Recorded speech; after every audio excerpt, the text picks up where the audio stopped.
نحمده ونصلي على رسوله الكريم أما بعد أعوذ بالله من الشيطان الرجيم بسم الله الرحمن الرحيم إن هدى الله هو الهدى صدق الله العظيم وصدق رسوله النبي الكريم رب اشرح لي صدري ويسر لي أمري واحلل عقدة من لساني يفقهوا قولي اللهم ارحمنا بالقرآن العظيم واجعله لي إماما ونورا وهدى ورحمة واجعله لي حجة يا رب العالمين رب يسر ولا تعسر وتمم بالخير حاضرین کرام السلام علیکم ورحمۃ اللہ تعالی وبرکاتہ۔ اللہ تبارک و تعالی کے فضل و کرم سے آج ہم اپنا لیکچر نمبر 13 شروع کریں گے، اور لیکچر نمبر 13 انشاءاللہ ہمارا تجوید کا جو بیسک تجوید ہم نے شروع کیا تھا آخری لیکچر ہوگا۔ اس لیکچر کے بعد اب ہم شروع کریں گے اپنا جو سیکنڈ پروگرام ہے جس کو ہم نام دیا ہے بیسک قرآنک گرامر، اور آج ہم کوشش کریں گے کہ جو تجوید کے ہم نے قاعدے پڑھے تھے اس میں سے آخری جو تجوید کے اوصاف میں سے یا احکام میں سے آتے ہیں جن کو ہم رموز اوقاف کہتے ہیں، یعنی ایسے کنڈیشنز قرآن پڑھتے وقت جہاں پر ہمیں ٹھہرنا ہے اور جہاں پر ہمیں ٹھہرنے کی ضرورت نہیں ہے اور جہاں پر ٹھہرنا منع ہے۔ قرآن مجید میں جس طرح ہم ہر ایک زبان میں، کوئی بھی زبان آپ پڑھیں، چاہے انگلش زبان میں، اردو زبان میں، ہر ایک زبان میں کسی جگہ آپ کو ٹھہرنا ہوتا ہے، یعنی ہم کنٹینیو بات نہیں کرتے، ہمیں باتوں میں کہیں ہمیں پاز دینا ہوتا ہے، کہیں ہمیں پورا اپنا جو ہماری سانس ہے اس کو توڑنا ہوتا ہے، کہیں آپ سانس کو برقرار رکھتے ہوئے آگے چلتے ہیں۔ تو اس چیز کو کہ کہاں پر ہمیں ٹھہرنا ہے، کہاں پر ہمیں ٹھہرنا ضروری ہے، کہاں پر ہمیں ٹھہرنا نہیں چاہیے، اور کس جگہ ٹھہرنا اور نہ ٹھہرنا ایک برابر ہے، اس چیز کا علم جو ہے اس کو ہم کہتے ہیں تجوید میں رموز اوقاف، یعنی وقفوں کا علم، وقفوں کا جاننا، علامتوں کا جاننا، جہاں پر آپ قرآن مجید پڑھتے وقت ٹھہریں اور جہاں پر آپ کو نہیں ٹھہرنا ہے۔ آج کا ہمارا لیکچر رموز اوقاف پر ہوگا۔ اگر آپ یاد رکھیں تو ابتداً میں نے آپ کے سامنے عرض کیا تھا جب ہم نے تجوید کے کلاسز شروع کیے تھے کہ قرآن مجید میں کس جگہ یہ لکھا گیا ہے کہ تجوید سیکھنا فرض ہے۔ میں نے آپ کے سامنے قرآن کی آیت پڑھی تھی جو سورۃ المزمل کی ہے۔ اللہ تبارک و تعالیٰ فرماتا ہے بعد اعوذ باللہ من الشیطان الرجیم وَرَتِّلِ الْقُرْآنَ تَرْتِيلًا، اور آپ قرآن کو ترتیل کے ساتھ پڑھیے۔ اردو کا ترجمہ جو ترتیل کا اس جگہ لکھا ہوا ہے، اگر آپ مصحف میں اردو ترجمہ دیکھیں تو ترتیل کا انہوں نے ترجمہ جو لکھا ہے وہ ہے ٹھہر ٹھہر کر پڑھیے۔ مگر جب ترتیل کا معنی یا ترتیل کا مطلب جب حضرت سیدنا علی رضی اللہ تعالیٰ عنہ سے پوچھا گیا تو انہوں نے اس ترتیل کی تشریح میں کہا تھا تجوید الحروف و معرفت الوقوف، یعنی قرآن کا جو حکم ہے کہ آپ ترتیل کے ساتھ پڑھیے۔ ترتیل کا مطلب کیا ہے؟ حضرت سیدنا علی رضی اللہ تعالیٰ عنہ فرماتے ہیں ترتیل کا جو مطلب ہے وہ دو چیزیں ہیں۔ ایک تجوید الحروفی، آپ کو حروف کا تجوید پتہ ہونا چاہیے، اور الحمدللہ ہم نے پڑھا یعنی مخارج کیا ہوتے ہیں، حروف کے صفات کیا ہوتے ہیں، تجوید کے احکامات کیا ہوتے ہیں۔ اور انہوں نے فرمایا وَمَعْرِفَةُ الْوُقُوف، اور آپ کو یہ بھی پتہ ہونا چاہیے کس جگہ آپ کو ٹھہرنا ہے اور کس جگہ آپ کو ٹھہرنا نہیں ہے۔ ان دو چیزوں کا جاننا یعنی تجوید الحروف، حروف کے مخارج، حروف کے صفات، احکام تجوید، اس کے علاوہ آپ کو یہ بھی پتہ ہونا چاہیے کہ وقوف کیسے، کہاں پر وقف کرنا ہے۔ وقوف وقف کی جمع ہے، وقوف کا مطلب ہوتا ہے ٹھہرنا، کس جگہ آپ کو ٹھہرنا ہے، کس جگہ آپ کو نہیں ٹھہرنا۔ اب دیکھیں جیسے ہم عام اپنی زبانوں میں بھی اگر ہم ایک جگہ ٹھہرے دوسری جگہ نہیں ٹھہرے، آپ دیکھیں ترجمے میں بالکل تبدیلی آ جاتی ہے۔ جیسے کہ اگر میں آپ کے سامنے کہوں پکڑو، پھر میں ٹھہروں گا، پھر کہوں گا مت چھوڑو، अगर मैं आपके सामने पकड़ो के बाद वक्फ करूंगा, ठहरूंगा और फिर कहूंगा मत छोड़ो, मैं कहूंगा पकड़ो मत छोड़ो, इसका तर्जुमा ये होगा, माने ये समझा जाएगा कि इस चीज को आपको पकड़ना है, छोड़ना नहीं। अगर मैं इसके बरकस आपके सामने कहूं पकड़ो मत छोड़ो, देखिए जुमला एक ही है, मगर मैंने वक्फ दूसरी जगह कहां किया, पकड़ो मत छोड़ो। इसका तर्जुमा क्या हो गया कि इसको मत पकड़ो बल्कि इसको छोड़ दो।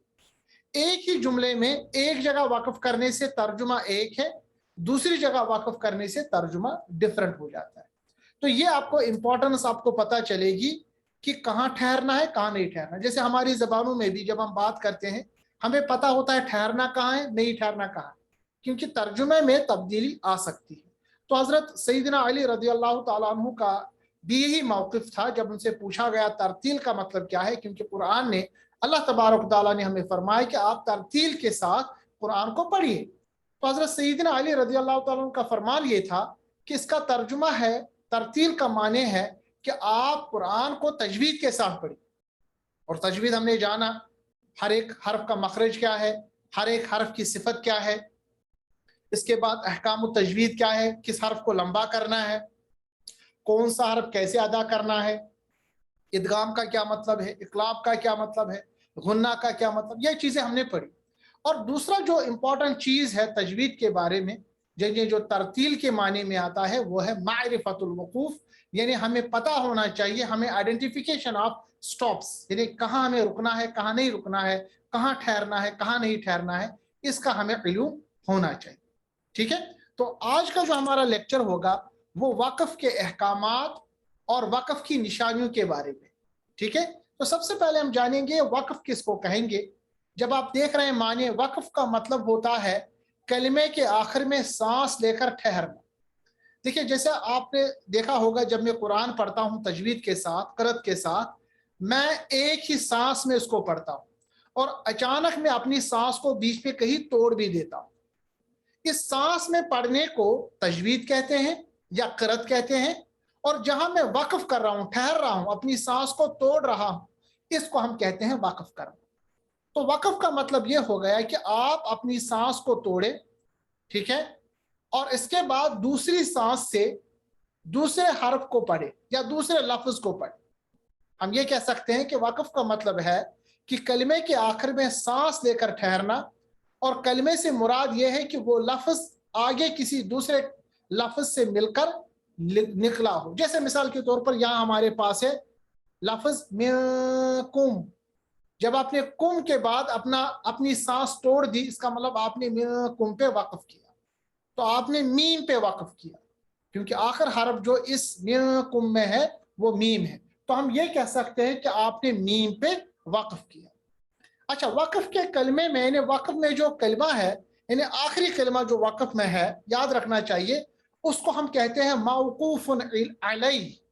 मौकूफुन अलैह, मौकूफुन अलैह का मतलब ये हो गया कि जिस लफ्ज पर हम वक्फ करते हैं उसका आखिरी हरफ कौन सा है। मिसाल के तौर पर हमारे पास मिनकुम में आखिरी हरफ मीम है, तो जो मौकूफुन अलैह है जिस पे हमने वक्फ किया वो हरफी मीम है। अब इस मौकूफन अलैह के अलग अलग कवायद है, एक एक करके हम पढ़ेंगे। सबसे पहले, अगर मौकूफन अलैह पहले ही साकिन हो, मिसाल के तौर पर आपने देखा कुरान मजीद में है फला तक़हर, रा ऑलरेडी साकिन है, इसी तरह फला तनहर, आखिर में ऑलरेडी ये साकिन है। तो आपको कुछ नहीं करना, सिर्फ आपने क्या करना है कि अपनी जो सांस है उसको तोड़ देना। अगर मौकूफ अलैह यानी आखिर हर्फ अगर हमारे पास पहले से साकिन हो तो हमें कुछ नहीं करना, सिर्फ अपनी सांस को तोड़ देना। यह है पहला कायदा।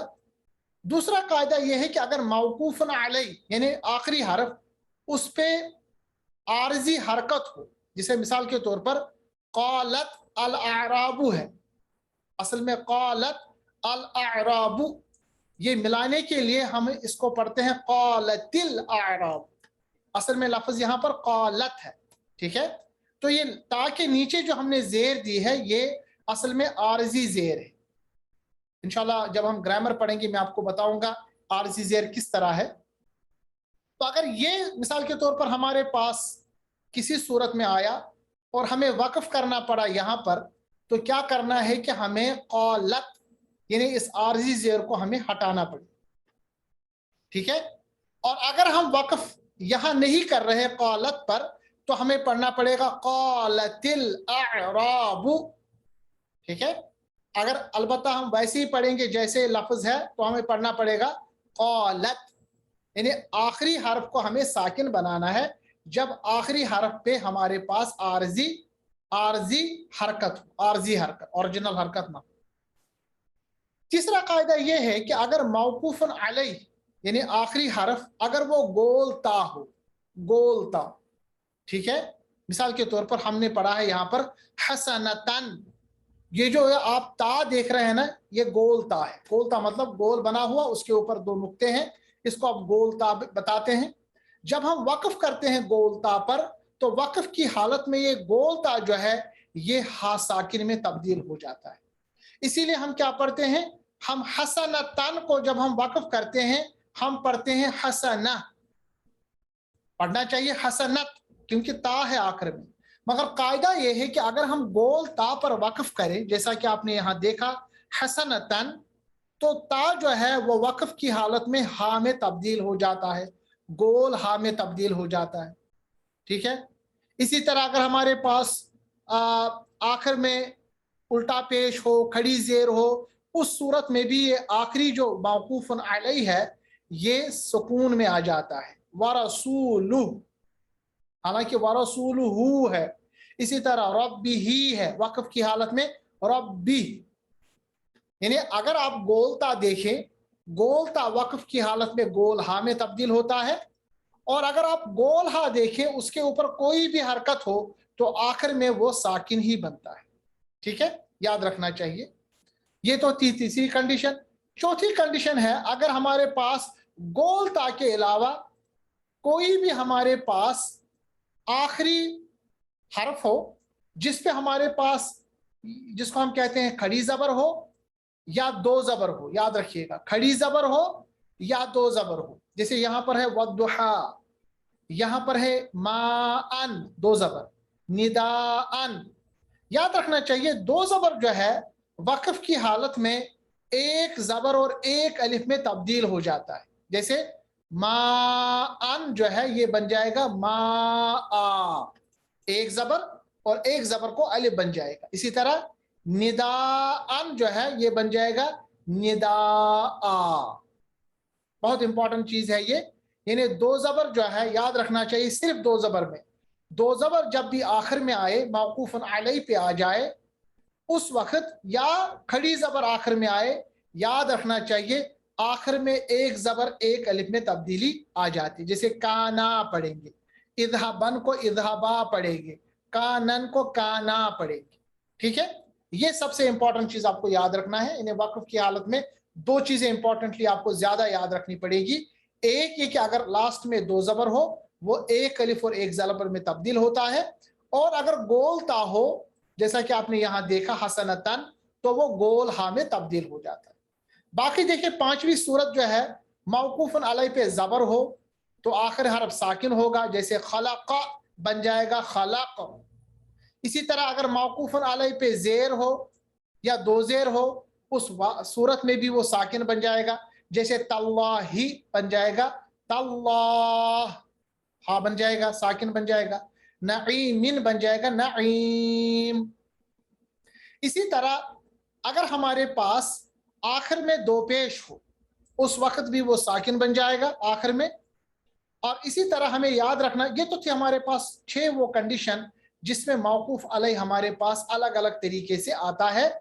इसमें से आप मोटे मोटे तरीके से याद रखिएगा कि आखिर में हमें हरफ को साकिन बनाना है, दो कंडीशन को छोड़ के। एक, अगर दो जिसको हम कहते हैं कि दो जबर लास्ट में हो या खड़ी जबर हो जिस तरह यहां पर है, उस वक्त एक जबर और एक अलिफ में तब्दील करेंगे। इसी तरह अगर तन यानी दो लास्ट में दो जबर हो तो वो एक जबर और एक अलिफ में तब्दील हो जाता है। और अगर हमारे पास गोल हा हो, याद रखना चाहिए गोल हा, तो उस वक्त वो गोल हा गोलता हो तो गोलता गोल हा में तब्दील हो जाता है। आप ये सवाल पूछ सकते हैं कि मैंने आपको बताया था दो जबर अगर आखिरी हो वो एक अलिफ और एक जबर में तब्दील होगा, यहाँ पर तो दो जबर भी है और गोल ता भी है। तो उस वक्त अगर ऐसी कंडीशन हो कि दो जबर भी हो गोल ता भी हो तो उस वक्त हम कंडीशन नंबर 1 यानी गोल ता को गोल हा में तब्दील करेंगे। उस वक्त दूसरी कंडीशन फॉलो नहीं होगी कि एक जबर और एक अलिफ में तब्दील होगा। ठीक है, ये इंपॉर्टेंटली हमें याद रखना है। इसी तरह हमारे पास वक्फ बिल इस्कान है, आखिर में जब हर्फ साकिन बन जाता है इसको कहते हैं वक्फ बिल इस्कान, या वक्फ बिल रूम है, यानी जब जो मौकूफ अलैह को आहिस्ता यानी हरकत को आहिस्ता पढ़ा जाएगा उसको हम कहते हैं वक्फ बिल रूम। और इसी तरह अगर हम वक्फ बिल इस्कान भी, वक्फ बिल इस्कान का मतलब होता है कि आखिर में साकिन बनाना, और वक्फ बिल रूम का मतलब होता है आखिर में हरकत को थोड़ा सा अदा करना, आखिर में हरकत को थोड़ा सा अदा करना। जैसा कि मिसाल के तौर पर नस्तईनु लिखा हुआ है, इसको 3 तरीके से पढ़ा जाएगा। अगर वक्फ बिल इस्कान करेंगे तो सीधे तौर पर नस्तईन, ठीक है। अगर इसको वक्फ बिल रूम करेंगे तो कैसे पढ़ा जाएगा, ऐसे पढ़ेगा नस्तईन, नून पे सुकून इस पे पेश है ना, थोड़ा सा पेश इसमें दिखाई देगा, नस्तईन। इसी तरह आखिर में वक्फ बिल इशमाम भी होता है। इशमाम का मतलब ये होता है कि आखिर में वक्फ करना है मगर थोड़ा सा होंठों को गोल करना है। ठीक है, तो ये थोड़ा सा मैंने एक्स्ट्रा आपको बताया। वक्फ बिल इस्कान यानी वक्फ आखिर में साकिन के साथ पढ़ना, वक्फ बिल रूम वक्फ पढ़ना मगर आखिर में थोड़ा सा हरकत भी अदा करना, और वक्फ बिल इशमाम यानी वक्फ करते वक्त मौकूफन अलैह लास में पढ़ते वक्त होंठों को थोड़ा गोल करना। ये इंशाल्लाह प्रैक्टिस के साथ हो जाएगा। सिर्फ आपने इस स्लाइड से मोटे मोटे 3 चीजें याद रखनी है। एक ये कि नॉर्मली आखिर में जो मौकूफन अलैह होता है यानी आखिरी हरफ जो उस लफ्ज का जिस पे हम वक्फ करते हैं उसको हमें साकिन बनाना, ये एक कायदा हो गया। दूसरा कायदा यह होगा कि अगर गोल ता होगा तो गोल ता गोल हा में तब्दील होता है, दूसरा कायदा।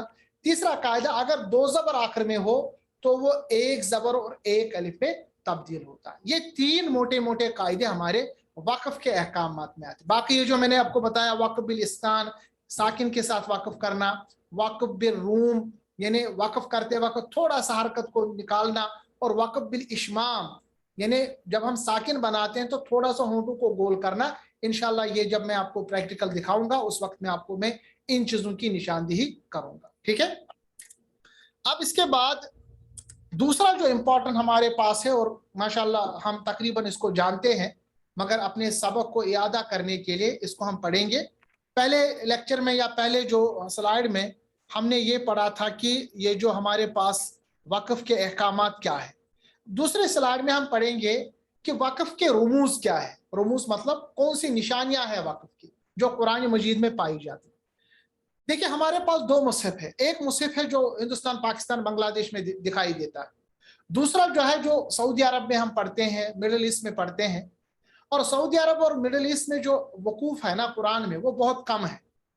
जो हम हिंदुस्तान पाकिस्तान बांग्लादेश में कुरान मजीद का मुसहफ देखते हैं उसमें वकूफ ज्यादा है, क्योंकि अरब लोग उनको पता है, उनकी जबान है, तो उनको पता है कहाँ जो अक्सर वकूफ जो हम एक्स्ट्रा पढ़ते हैं हिंदुस्तान पाकिस्तान बांग्लादेश वाले, अरब वालों को वो चीजें ऑलरेडी पता है, तो वो ज्यादातर वो वकूफ मेंशन नहीं करते। तो कौन कौन से वकूफ है कुरान मजीद में? सबसे पहले गोल दायरा, इस अलामत को हम आयत कहते हैं। इसका मतलब होता है कि एक सेंटेंस पूरा हो गया, ठीक है। और जब भी आप आयत देखें उस वक्त हम वक्फ करें, हमें चाहिए, हमें वक्फ करना चाहिए। अब वक्फ की क्या सूरत है मैंने आपको बताया, या तो आखिर हर्फ जो मौकूफन अलैह होगा, आखिरी जिसको हम हर्फ कहते हैं वो या तो साकिन होगा, अगर वो गोलता होगा तो गोल हा में तब्दील होगा, अगर 2 जबर होगी तो एक जबर या एक अलिफ में तब्दील होगा। दूसरा जो वक्फ की निशानी वो है मीम, इसको हम कहते हैं वक्फ लाजिम। इसको हम आयत कहते हैं ऊपर गोल दायरे को, दूसरे मीम को कहते हैं वक्फ लाजिम। यहां पर ठहरना बहुत ही जरूरी है, याद रखना चाहिए।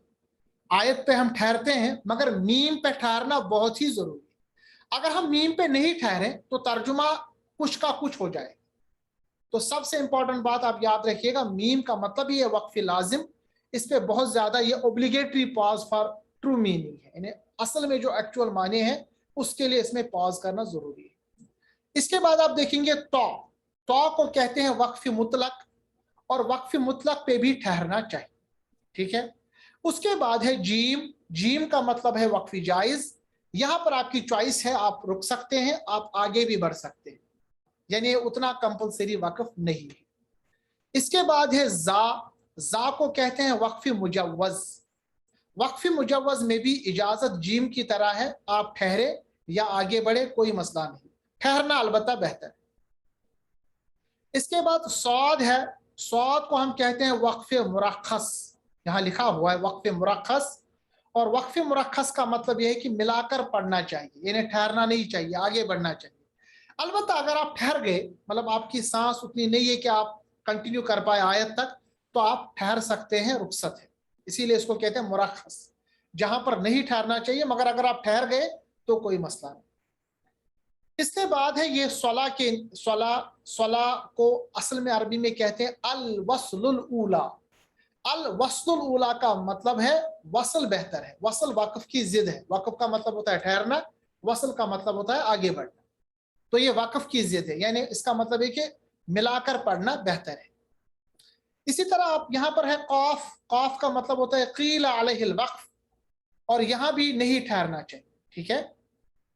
उसके बाद है सल का मतलब होता है कद यूसल, और यहाँ भी यहाँ ठहरना बेहतर होता है, सल जो लिखा होगा ठहरना बेहतर है, और सला ठहरना बेहतर नहीं।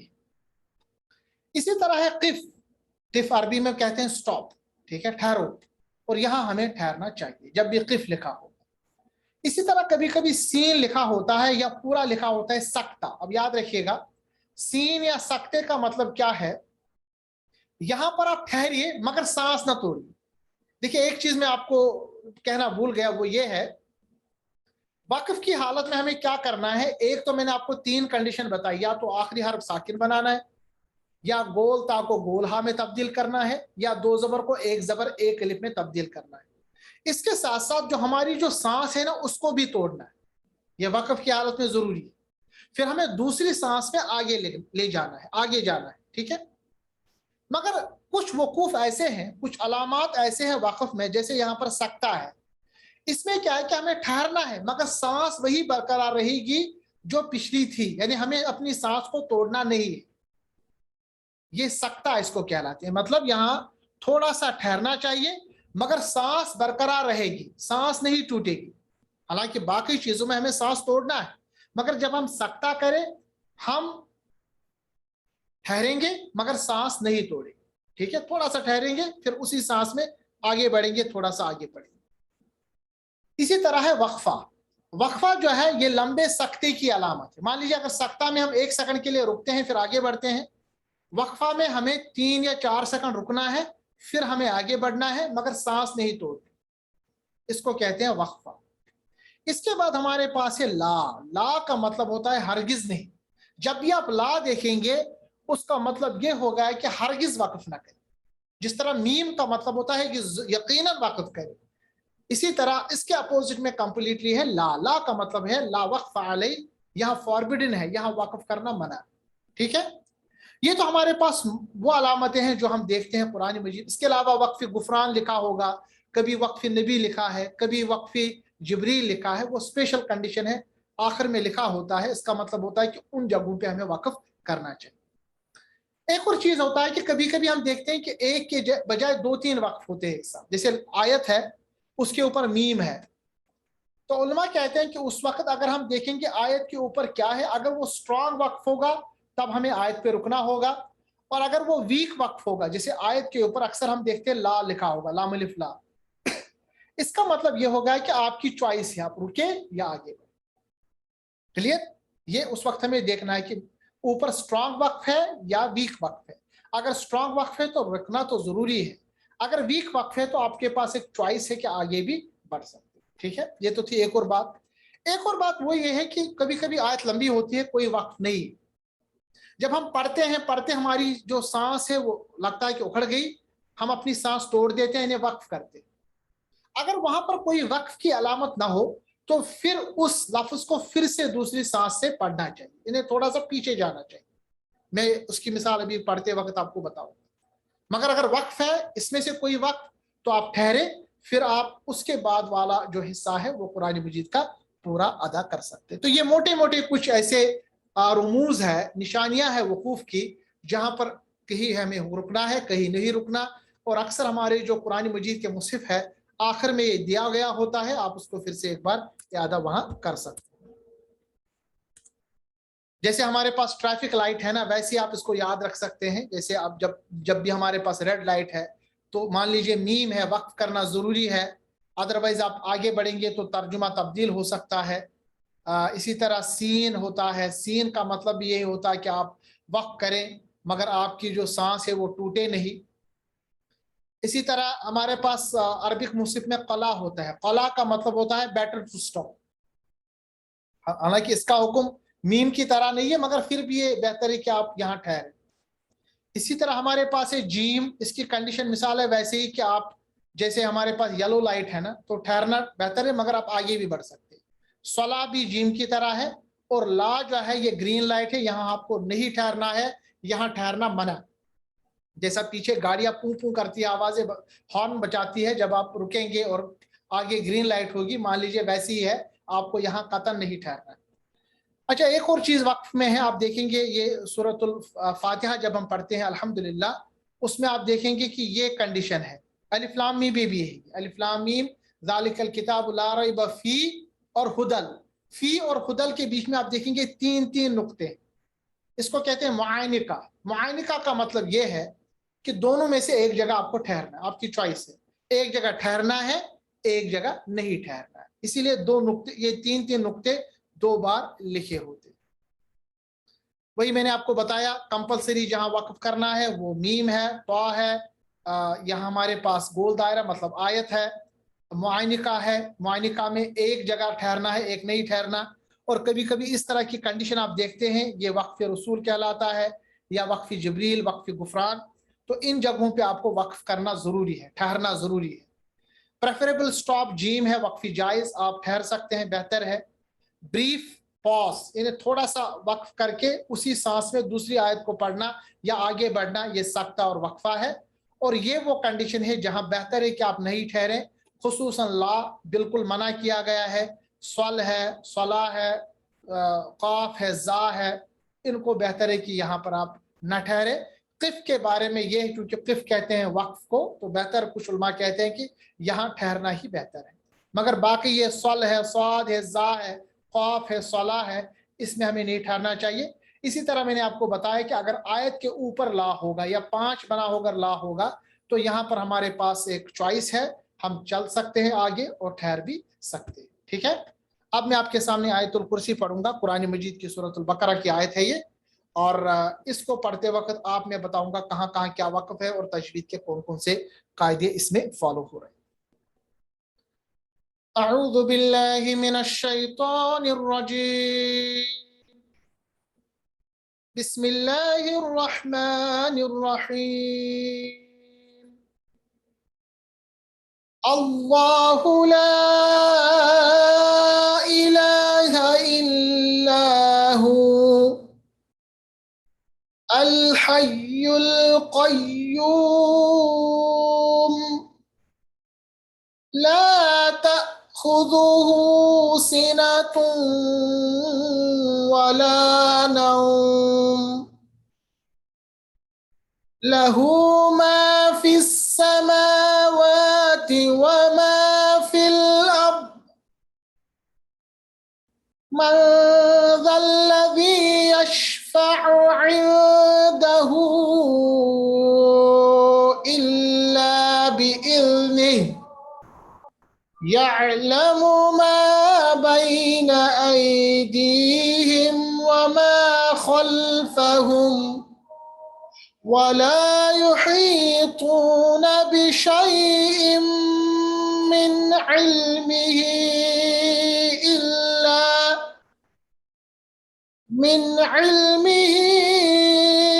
إلا بما شاء وسع كرسيه السماوات والأرض ولا يؤوده حفظهما وهو العلي العظيم صدق اللہ العظیم۔ آیت الکرسی میں سب سے پہلے ہمارے جو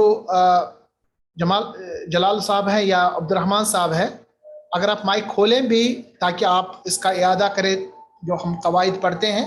باقی بہنوں سے گزارش ہے کہ اگر وہ اپنا جواب دے دے تو وہ چیٹ باکس میں دے دے۔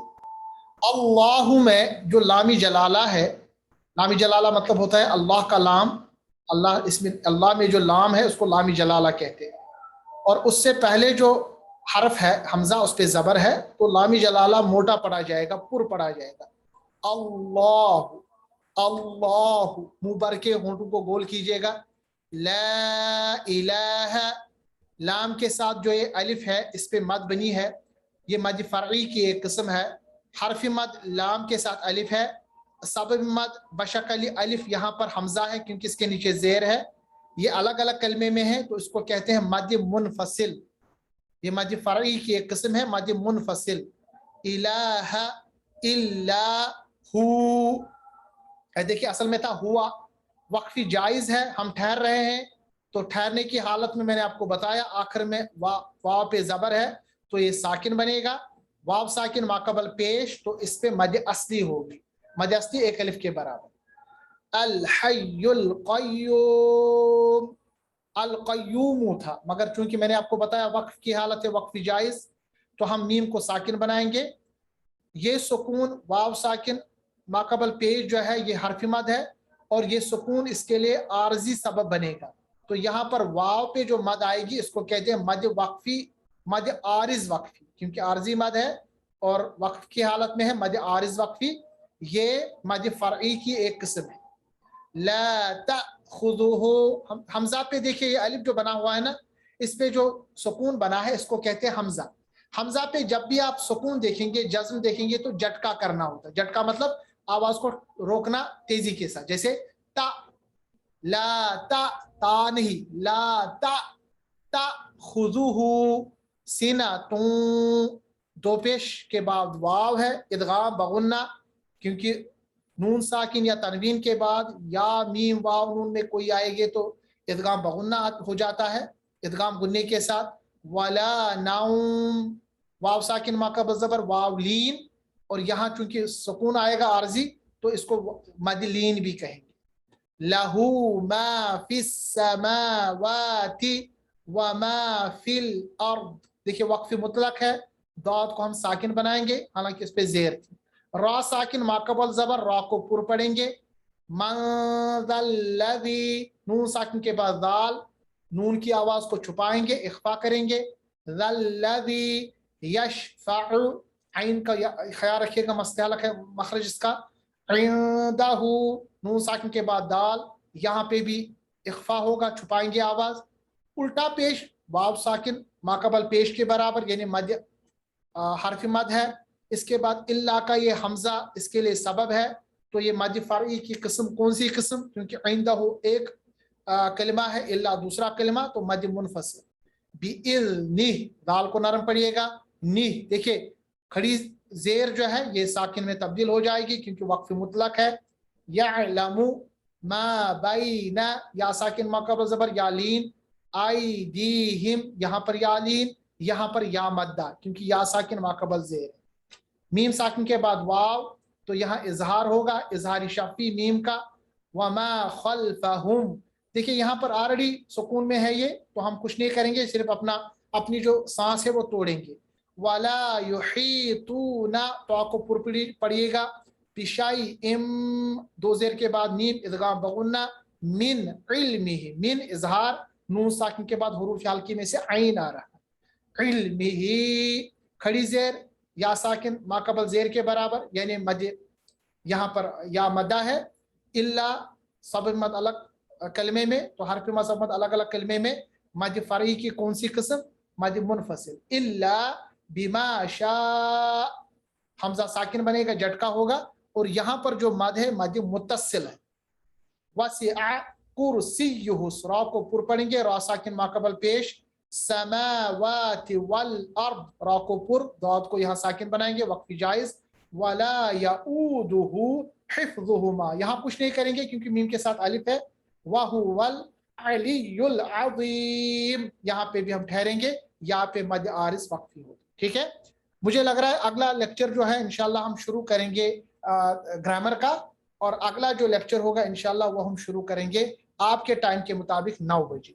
ठीक है ना, मुनासिब है ना टाइम ये 9 बजे, क्योंकि अब लेट हो रहा है, हमारे यहाँ भी नमाज पहले है। मुझे लग रहा है अगला लेक्चर जो हम शुरू करेंगे, तजवीद हमने कंप्लीट किया, वो हम ग्रामर का करेंगे। वमा अलैना इल्लल बलाग। अस्सलामु अलैकुम व रहमतुल्लाहि तआला व बरकातुहू। इंशाल्लाह अगली बार मिलेंगे 9 बजे, इसको जरा प्रैक्टिस कीजिएगा। अस्सलामु अलैकुम व रहमतुल्लाहि व बरकातुहू।